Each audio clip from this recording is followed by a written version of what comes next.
Very well, gentlemen, very well. Good. So, you have a double act, huh?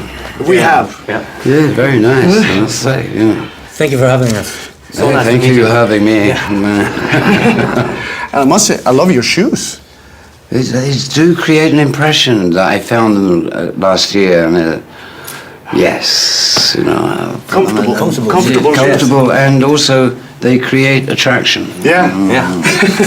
Obviously, yeah. And congratulations with your autobiography. It's a bestseller all over the world. I know, I mean, author, you know. How does This that is make the you feel? last thing I expected to be. I expected, you know, the book to obviously have interest, you know, and I expected, I wanted to tell the story. No, I had no idea the, you know, number one. You know, I mean, this is, my charts are either likely to die, or hopefully the record charts. You know? So this is a new one on me, and so, you know, I'm playing it by ear.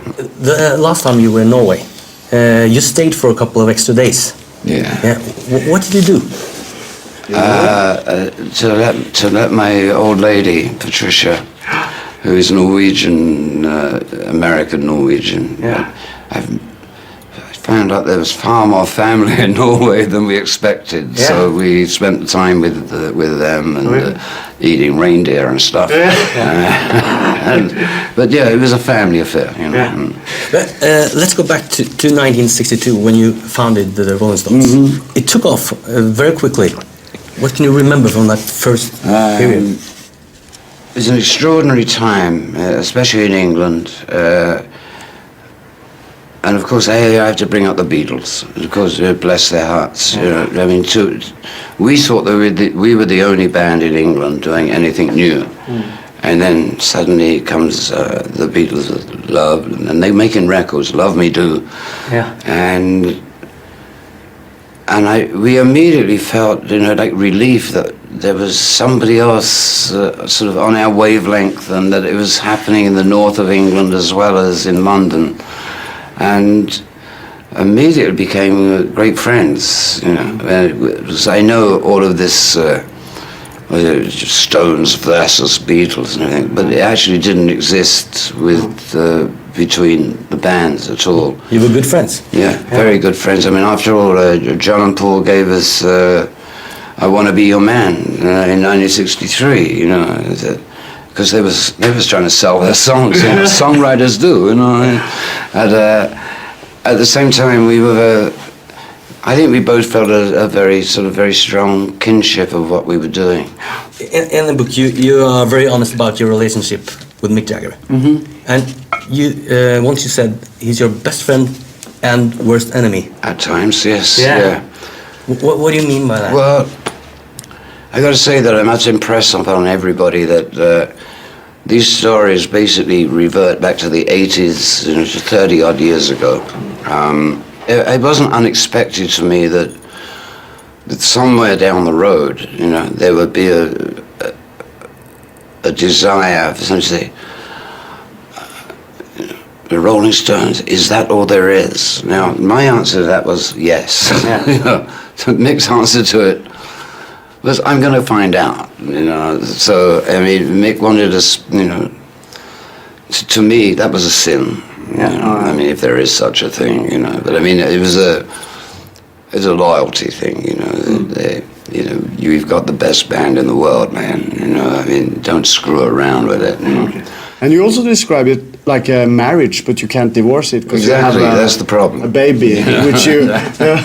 Well, the baby's the Stones, you know. I mean, no, the Stones are bigger than Mick, bigger than me, and to me, the important thing is to keep this incredible band together. We're very happy that you keep it together. Well, that's my job. Man. That's my job. What does Mickey think about your book? He's read it and he's run away for a while. No, he knows it. I mean, I said to Mick, you know, I told the story, you know, the way from my point of view. And as I said to Mick, you can always write your own. Okay. But we've been working really close for 10 years. Yeah, And you, so you kind of know the thing, you know. yeah, we know the thing, teamwork. but yeah, the teamwork is important. But you've done it for 50 years with Mick. I know. Do you Don't have- worry, you've only got 40 to go. Do you have any tips so we can last another 4 Yeah, years? just hang in, and if the friendship's strong enough, it will overcome all of the other stuff, you know. You're also very open about your rock and roll lifestyle, and you said that you use drugs to get away from the fame. What do you mean? In by a that? way, I mean, I guess as a cushion, I guess you've suddenly put in this position where what you want to do is make records, Yeah. and obviously you want to sell them.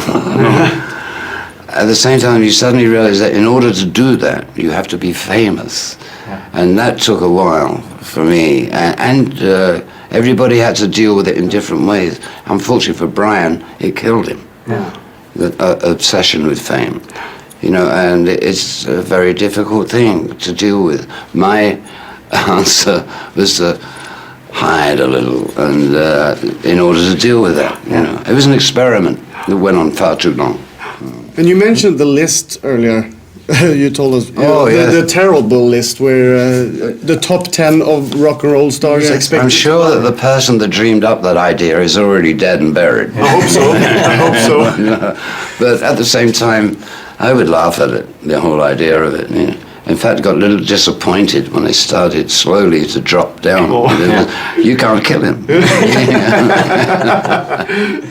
But you've stopped using drugs now for 30 years. What made you stop? Enough, as I said, the experiment was over. There was nowhere else to go with it. It should have been a shorter experiment, actually, but that's the nature of heroin. Is, you know, that it takes a long time to get away. But in doing that, you know, I've never felt any desire to go back there. It was, as I say, it was like a chapter. So when you stopped, been there, you done that, move on. You know. Now your life is very different. As you said, you've been married to Paddy for 27 years. Yeah. What kind of a husband are you? Well, you better ask her. I don't know, but we're still together. And, she's out at the moment walking around, having a look at Paris. But hey, we're great friends. Hey, that's basically it. Yeah, we have a picture of your Yeah. two beautiful daughters here. Yes, the Theodora offspring, yes. and Alexandra. And we were wondering, when they bring boys to the house, They do, they do? of course. What do you do then?